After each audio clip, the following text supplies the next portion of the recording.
Oh, it's okay, Helen. It's okay, sweetie. Okay. Oh, good girl. Well, good morning. I'm Martin Tyner. This is my beautiful wife, Susan. Good morning. And with the Southwest Wildlife Foundation, of course, Helen, the peregrine falcon right here beside us. And Cody's just out of camera at the moment, but that won't last long. He's our silly standard poodle. And we're very, very grateful. We're doing another box opening to thank everybody for their amazing gifts to the Wildlife Foundation. And It's okay, baby girl. so we're going to get started. And there goes all your papers. Well, luckily I have notes on one of them, so I only need the one with the notes. Okay, I only need the one with the notes. And so we're going to do that. We're going to start off with this box. I think these came right after our last box opening. And this says, enjoy your gift. Hope this helps when you go into pens to feed at night, from Deborah Dean. Deborah, thank you. This is amazing.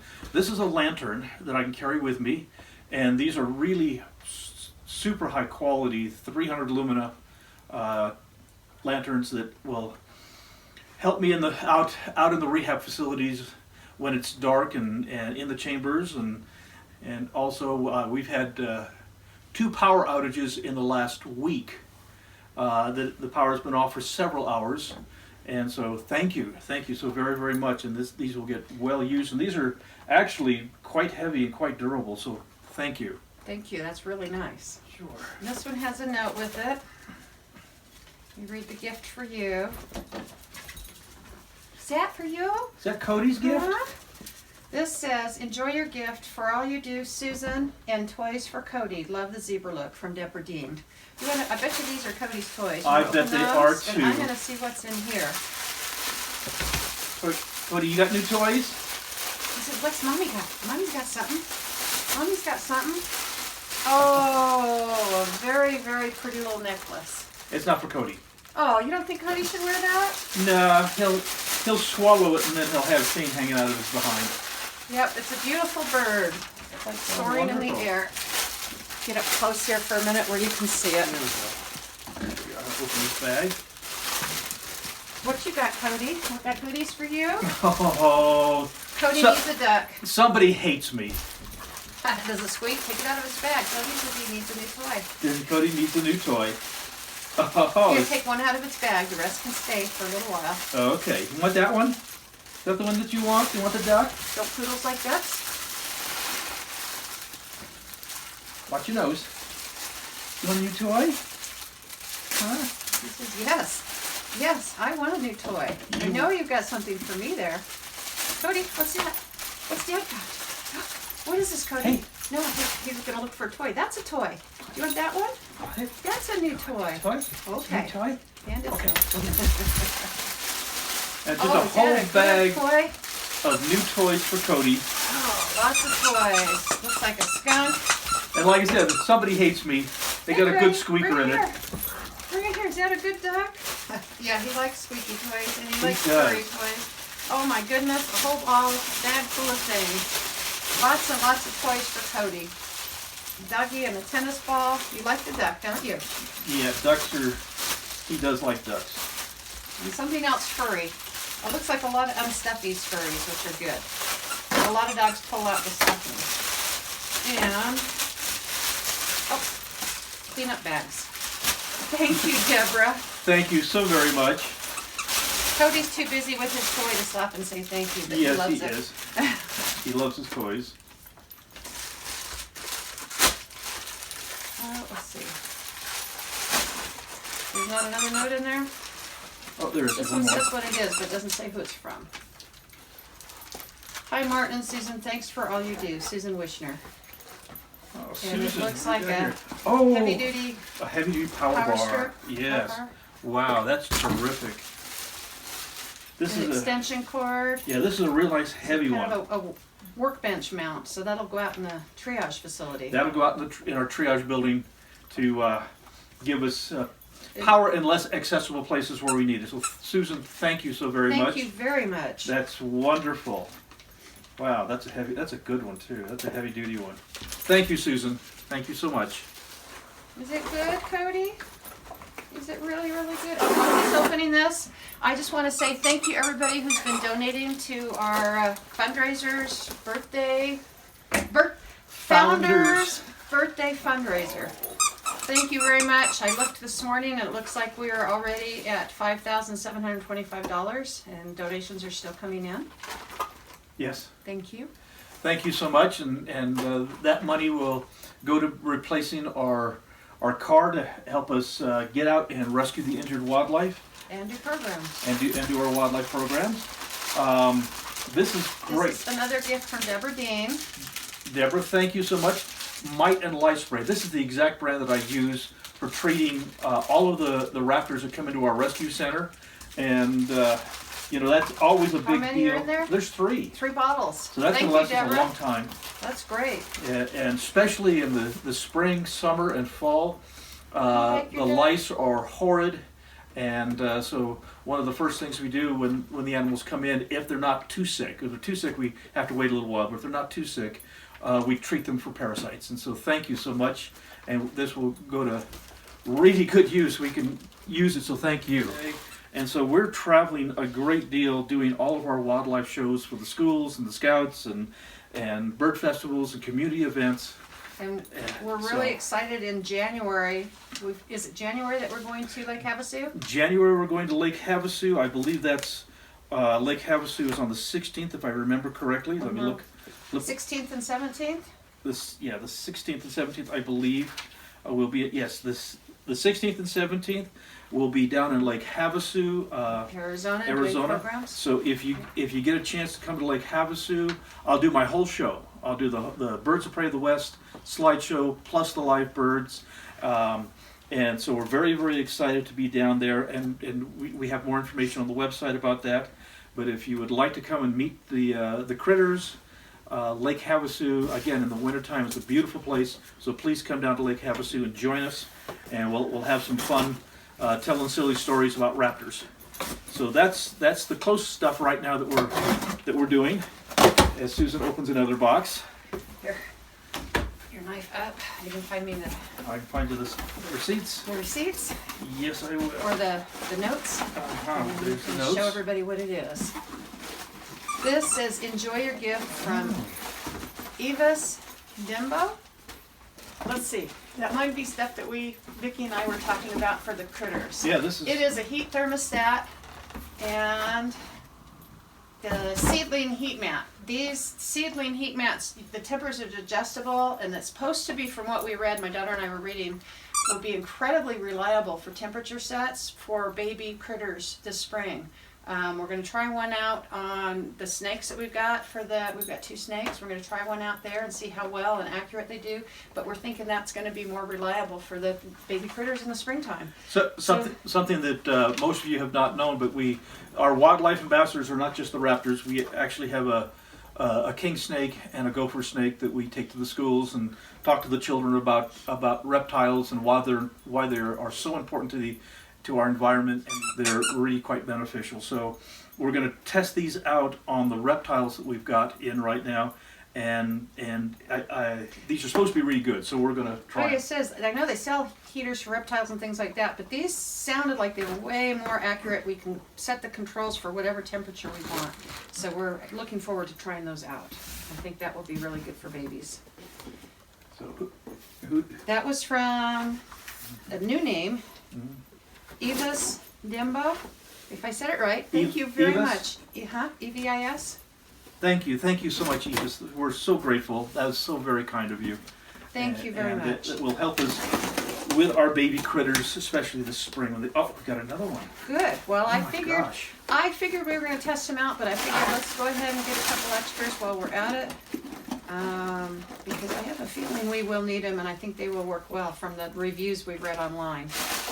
And this is Hi Tiners, enjoy your gift from Susan Wishner. So Thank another you, Susan. set. Another set. Perfect. Oh, and talking about rehab right now, I just released a red-tailed hawk back to the wild yesterday. It was one that was hit by a car about a month ago that had some minor wing damage, but we've got that healed up, and so he flew away beautifully. I have got 2 adult red-tailed hawks, a male and a female, in. The female red-tailed hawk, actually both of them, came in starving to death for some reason, and very, very possibly ate something that was, bad for them, and it made them weak. And once they get weak, they can't catch food, and they just start to starve to death. And then on top of that, we have the winter weather, and so the 2 red-tailed hawks. The one that was really weak is eating on its own now, so we're happy about that. And the other red-tailed hawk was one that somebody had grabbed and ripped tail feathers out of, and so it has no tail feathers. So that one's going to be with us for quite a while until it grows new feathers. So the one that just came in the other day that was doing so poorly, you think it's going to survive? The one that I really didn't think was going to survive even the night. It's been feeding itself. Now it's not out of the woods, so please don't think that we're done. But it is feeding itself, and so we're got a little bit of optimism here that beautiful little male red-tailed hawk will be able to go back to the wild, hopefully in another month or so. But the female with the tail feathers ripped out, it's going to be probably close to a year before it gets new feathers grown in to the point that it will be able to be released. So that's a long-term one. And our bald eagle that we have in right now, the one with such horrible feather damage, the bald eagle is again doing very well. It's eating like crazy, and other than, it's a long-term resident. It'll be here quite a while to get new feathers. It'll be here with us for at least a year till it gets new feathers in enough that it'll be able to fly and feed itself. But it's doing quite well. And the really great news, we had a lot of goldens this year, and all of the golden eagles have been returned back to the wild. So we have no golden eagles. Yay! Other than Scout. Well, we have to have Scout. Nice to have them But back in the wild where they belong. No golden eagles in rescue at this moment, and so we're very, very grateful for that. And again, my goodness, 2 sets. 2 sets. Wow, we're good. We're ready and raring to go here with this spring. We're going to be doing a lot of this with critters. We'll get one of these sets to Vicki so she can see how accurate they are with the snakes. Oh, who's this from? It says, "Hi Southwest, thanks for all the help you guys give to God's beautiful creatures. Enjoy your gift with gratitude, from Alice." Thank you, Alice. Alice, not only did she give us the thermometers for our babies to work with, we have been trying to put together,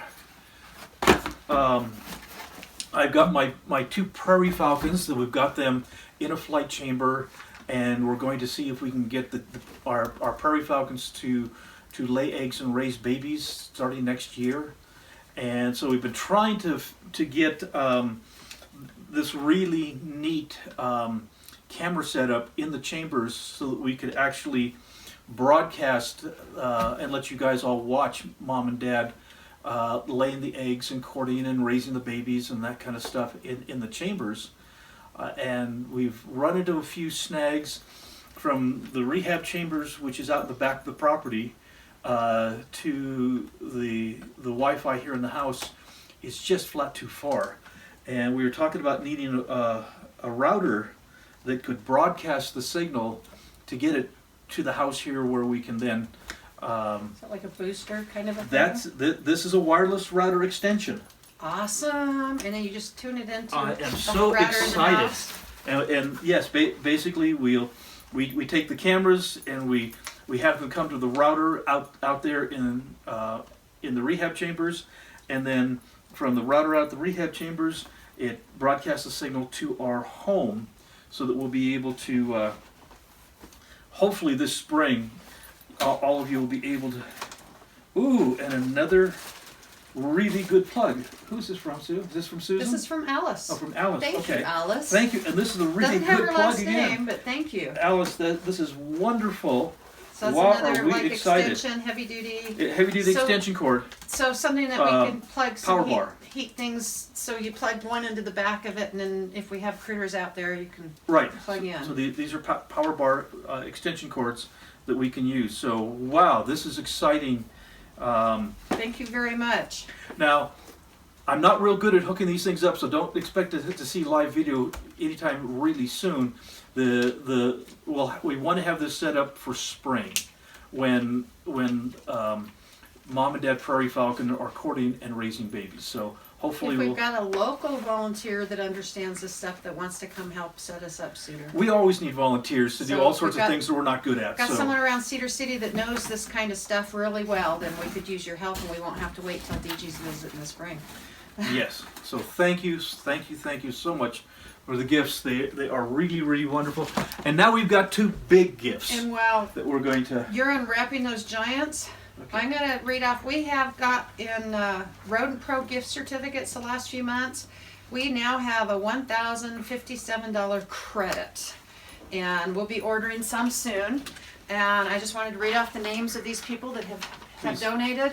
And if you want to start opening a big box. No, go ahead and read off the names, sweetie. Tom Utak, Love from Michigan, Linda Thank you, Tom. Farrington, Panu Nasi, Francine Simoni, Nan Huffman, Colin Peterson, Connie B, Julie Stevens, and Cheryl Taylor. Thank you so much for the gift certificates for Rodent Pro. You guys are an absolute lifesaver. We're right now at the point where we need another $1,000 worth of food to feed the wildlife that we get in, and so that money is gonna go.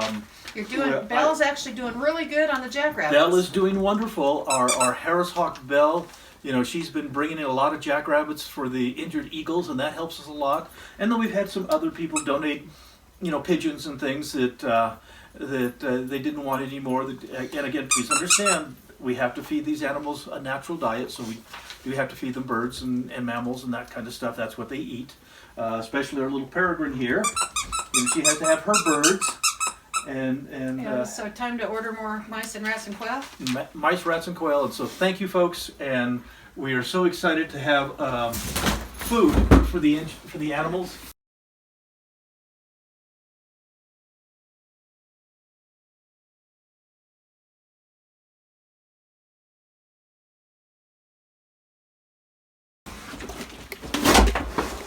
Look at this. And there are no notes in the box, sweetie. No notes in that box. Why It's a don't you- giant ladder. Take this. There's and- something inside here. Oh no, that's just the I don't hole. see anything. No. So this one doesn't say who it's from, but This thank is a you little so giant ladder. Wow.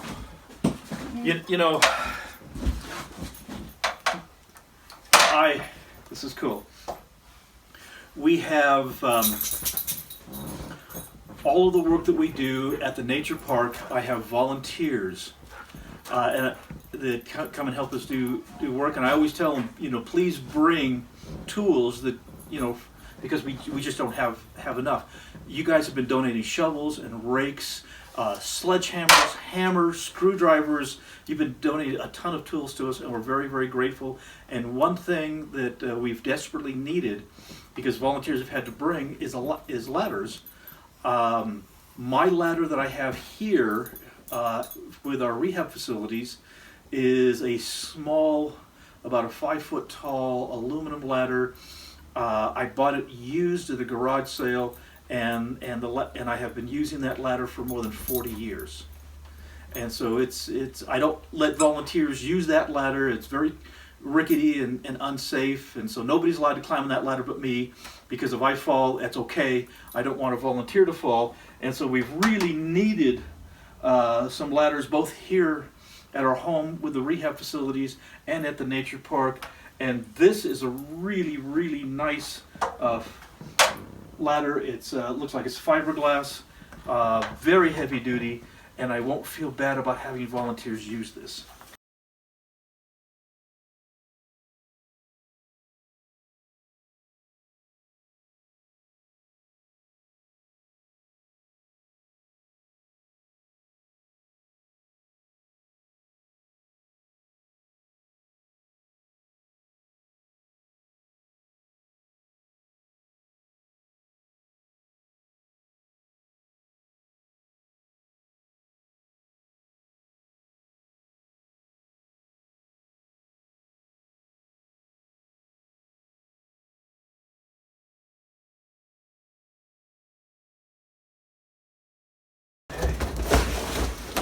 Look at this.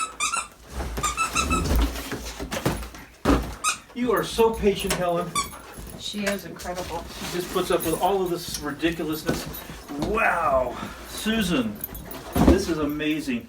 This is the same brand. This is the Little Giant. This is the all aluminum version versus the fiberglass. The fiberglass is great, especially if you're working around electrical wires, because it doesn't conduct electricity. Wow. That's nice. And so it's much safer for that. This one is the aluminum, which is actually really nice because it's lighter weight. And so we have two amazing ladders now that our volunteers can use, and I can use. I'm getting old. I don't want to fall off a ladder. And wow, Susan, that's amazing. You've really. Cody will torture everybody with that. I know somebody just hates me. They wanted to give Toady squeakies because he loves squeakies. He does. You silly thing.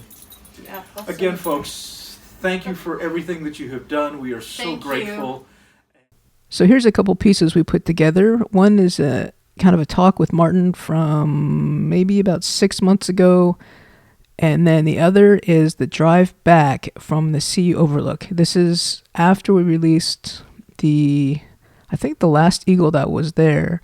We drove back the back way as opposed to the highway because Martin wanted to look and make sure that the eagle had flown off. So we kind of went this back way to look along the mountain, and he did not see the eagle. So little conversation and the drive home for your chill day holiday. So can you see any way to better accommodate wildlife and urban sprawl at all? Could there be a development thing or a certain amount of open area per house or structure or something like that? It is one of those things that we are a wild species. Humans are a wild species. We have evolved to be here. We have a right to be here. We are the absolute apex predator on the planet. All of those kinds of things. But in order to have a balanced ecosystem, we have to have all of the elements, all of the different kinds of wildlife that do all of the different jobs. And if we lose a species, then our ecosystem that we live within is damaged, and that hurts us. And so for humans to be able to understand that point, that we need to be good stewards. We've stepped up to being the dominant species on the planet, which means that we have a responsibility to recognize that and to care for the ecosystem that we live in. Where a chipmunk, there's really not much that it can do to improve its ecosystem that it doesn't do naturally. It digs little burrows and drags seeds underground, and if a fire goes by, those seeds are protected, and they do their part. In fact, all animals do their part to benefit the ecosystem, because if they only exploit the ecosystem, very quickly they'll go extinct because the ecosystem won't support them. We have to be just like every other animal on the planet, and that we need to, in a far more complex way, we need to watch our ecosystem and try to maintain the system, recycle, don't throw plastics and trash everywhere. There's a million little things that every single human on the planet can do to help preserve this really, really beautiful, tiny little planet, this little speck of dust in the cosmos. And at the moment, it's the only one we got. Well, what do you say to the position that if you have a certain amount of species contained in a certain, a refuge or zoo or some sort of facility, and you continue to grow with urban sprawl, but then you've got manufacturing and agri-farms and all that providing all the sustenance that humans need. What if that was it? What if it gets to the point where those animals that once existed in the wild now exist, but in a confined area, but they still exist and they still go on. Is that truly representative of them still, or? No. All of these animals that we have here, they are canaries in the coal mine. Basically, the bald eagle is a great example. The bald eagles nearly went extinct in the wild because of a pesticide that we were using called DDT. It was one of the main reasons why we started losing all the bald eagles. DDT as a chemical is not bad, because chemicals are not bad. Some people disagree with that, but let me explain. Chemicals are not bad, but we can use them in really bad ways. And we use DDT in a very bad way. And what the bald eagle and the peregrine falcon and the brown pelican and several birds told us, that because of the high concentrations of DDT that were being used in agriculture, and it was getting not into going up the food chain into their food, but it's also in the food chain coming into our food. If we would have continued using DDT the way we were, my children, my grandchildren would have been most likely born with birth defects. And so all of a sudden we see the bald eagle population crashes and the peregrine falcon population crashes because of DDT. We realize it. We find out the reason behind it. They literally saved our lives. Having these animals within our environment, if we see a massive change in population, then we have to ask what within the population has changed, and is that going to hurt us? And that's the reason for the canary in the coal mine. Is miners would take a cage of small birds down into the coal mines, and they'd look at the birds every once in a while. And if the birds were dead, that means there's poison gas. So the birds would die before the miners would die, and the miners would get out of the mines as quickly as possible. Well, that's exactly what these animals do for us within the planet. I don't think people really have a concept of how really, really thin our atmosphere is, and how delicate the atmosphere is with our ecosystems that we have here. We do need to do far better than we are doing as a species, or we are going to find ourselves in a situation where the planet will continue, but humans may not. We're not going to destroy the earth, but we'll destroy the ecosystem that supports our lives.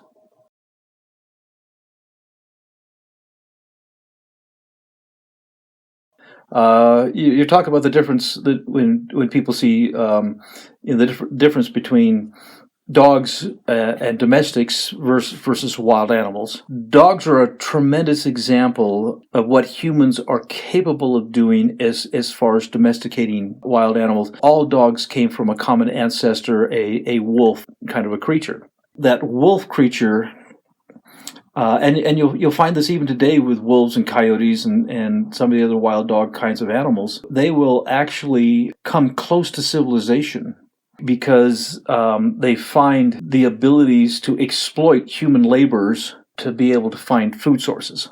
I mean, this is why bears, raid trash cans, and raccoons raid trash cans, and why they come around civilization is because they're finding a food source to them, and the dog was very much the same way. And then humans, basically, in order to domesticate the dog, they would take a puppy, could be one that was abandoned and those kinds of things, and they would raise it up. And what they would do is they would selectively breed. Well, this one's really high-strung and nervous, and this one genetically is more mellow. So I want more of the mellow ones. And so they would breed the puppies out, of the same species, but they would try to breed the ones that had a calmer personality. They would try to breed the ones that seemed to fit within civilization better. And over literally thousands of years, we've come up with Cody. How could you possibly be more mellow than that? Than laying on the couch. Put a frisbee into the picture. Laying on the couch, getting petted. He is genetically bred for civilization. Yeah, but he's also, he's got the Cadillac of care, because he does. He goes to this beautiful, clean, friendly, happy, warm, comfy vet, mm-hmm. and you can help him, and you can hold him and hug him. But Yes. you can't hold and hug a wild creature. Because what we've done with these guys, in order for them to exist within civilization so comfortably, we have bred out of them the what we call the fight or flight instinct. And so, if this were a coyote puppy, first of all, you wouldn't be petting it. It's fine with its coyote puppy. We've rescued some coyotes over the years, and the coyote puppy will be fine for the person that rescued them. But just a stranger comes in, Cody takes about 2 seconds to say, "Oh, a new friend." A coyote would be hiding behind the couch, and it would take days, maybe weeks, maybe months, maybe never, for the coyote to come out and accept you as a friend, because its instinct says, and it's a very strong instinct, I don't know you, so that means you're a threat, and I'm going to run away. And if I can't run away, if I'm cornered and I can't run away, then I'm going to fight. But we've bred that out of Cody. And all the Codys in the world, we've bred that out. What about the fact that some dogs will still never like and hang out with certain people? Okay, and again, that is a dog that genetically reverts back to more of a wild type dog, and a wild type dog in civilization is a fear biter, is one that's going to attack children. It's one that's not going to have any patience, and so you find a dog that displays aggressive or either very aggressive or very timid type behaviors. That's a dog that is not going to do well in civilization, and that's a dog that you don't want to breed. So, in a weird way, that dog may be really, really loyal and loving to that one human, but because he's not to other people, that's really kind of a bad personality. It's a bad personality, yes, absolutely. Even though the person that dog is attached to must love that little dog. That's true. That's true. But again, one of the interesting things, and so you may have, Cody's a standard poodle, and standard poodles, they are bred for a very specific purpose and a very specific look and those kinds of things. But every once in a while, you'll get a standard poodle that's weird. And we have that in the wild as well. The young bald eagle that we've got. It is the palest, the whitest, the lightest juvenile bald eagle that I have ever seen. And so it's got some genetics that have come out that is very, very, very unique. And that's how evolution works. You get some genetic, and it's only a genetic defect if it's negative. But it's not a genetic defect if it's a positive thing. We get this young eagle comes out, and let's say that we are able to get him saved, get him released, and he survives and he goes on to be a breeder. That unique color may be passed on, and so it may end up to be more of a camouflage. They may be more successful because of the speckling and the color differences and those kinds of things. And we have several different species of hawks, especially here in Utah, that have extra melanin in their system, and so their feathers are darker. And not only darker, but brighter. We've got red-tailed hawks that are just brilliant red-tailed hawks because they have extra melanin, and they're called a dark morph red-tail. We are seeing evidences of that evolution working to this day. Every once in a while, I will see a little house finch or something with a weird colored feather. And it's a little genetic thing, and that on a brown bird you have a bright white feather. Well, that might be a detriment. Predators will pick it off easier. So those are physical traits, but the same. So can the same differences in genetics affect the personality of Absolutely. each? Too, like Cirrus, the way she's just so not a prairie falcon. Yes. Yeah, we have our female prairie falcon that is far, far too calm. to be a prairie falcon, and in the wild that would be a tremendous detriment to her. So that we've got her here, and our male prairie falcon he's just deadly, and he's aggressive, and he's noisy, and he's at the opposite end of the spectrum. And so the hope is that we'll have a breeding project with Cirrus and Piper, and that the genetics will offset each other. Yeah. Or we might have some that are really docile and some that are really aggressive. You have no idea what the mix is going to be. Helen, is the peregrine falcon, she came out of the nest with vision problems. And she came out of the nest with one of the talons, where the talons on her feet that they use to grab quarry with, the talons are hooked downward so they can grab and grip. Just like your fingers, you can bend your fingers in to get a grip. Well, the talons are curved like your fingers would be curved. But she has one talon that's curved up. The talon that's curved up, it's a genetic thing. And it's that particular toe is completely worthless. She can't grab anything with that. The talon is turned the wrong direction. If she continued to breed, those genetics would be of the vision issues, and those genetics of the turned up talon, and there's some feather issues as well. That particular line would not be successful. So tell me a definition of conservation, maybe how you see it, and then also what you think it is interpreted more generally. My concept of conservation, definition or whatever you want to call it, is that we make every attempt as humans to not only preserve what we've got, and in order to preserve what we've got, we have to provide as small a human footprint as we possibly can on this planet. Uncontrolled population growth is a detriment. Uncontrolled pollutions is a detriment. We have to look at things really in the long term. If we do what we do, what are my great-great-grandchildren going to have to be dealing with? And so it's the ability to think that far ahead, to say what are the long-term results of building a dam. It sounds like a great idea at the moment to have the water for agriculture, but really what is the opposite? What's the damage? We can create electricity from the dam, but and water storage and have more water available for agriculture, for residential, and those kinds of things. But what are we losing in the process? And it's not to say that a dam is a bad thing. But we, as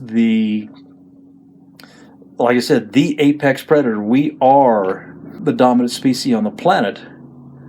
We have that responsibility that we have to ask that question. Why do you think we have that responsibility? Is it ethical or is it practical in order to survive in the long run? Well, it's both. Ethical and practical kind of go hand in hand.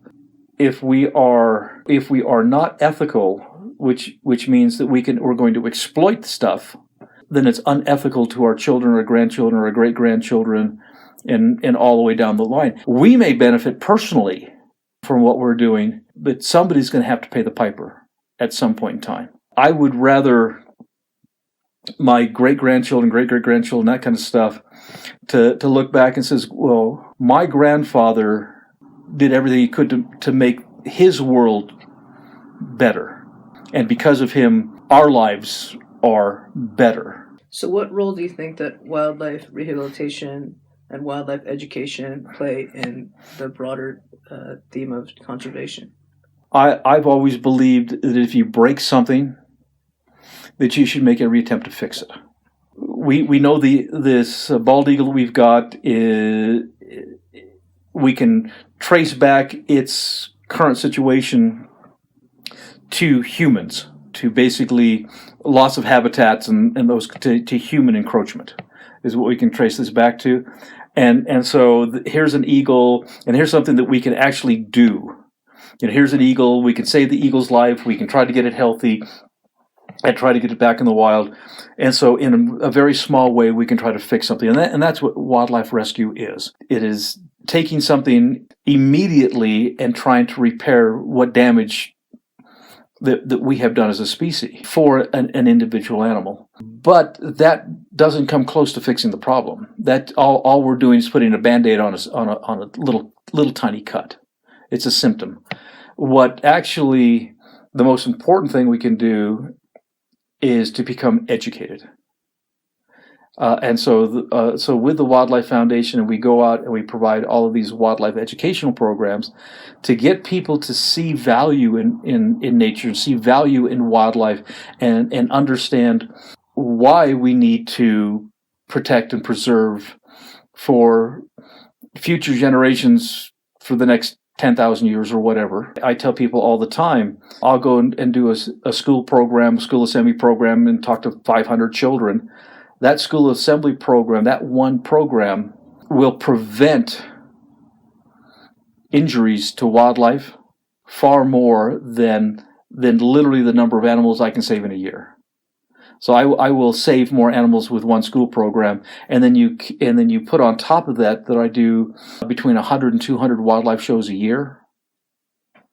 And then you start to say, wow, you get between 100 and 200 injured animals coming a year. You can do 10 times the benefits with education. The education deals with the big picture, and the wildlife rescue deals with the immediate tragedies that occur because of the environment.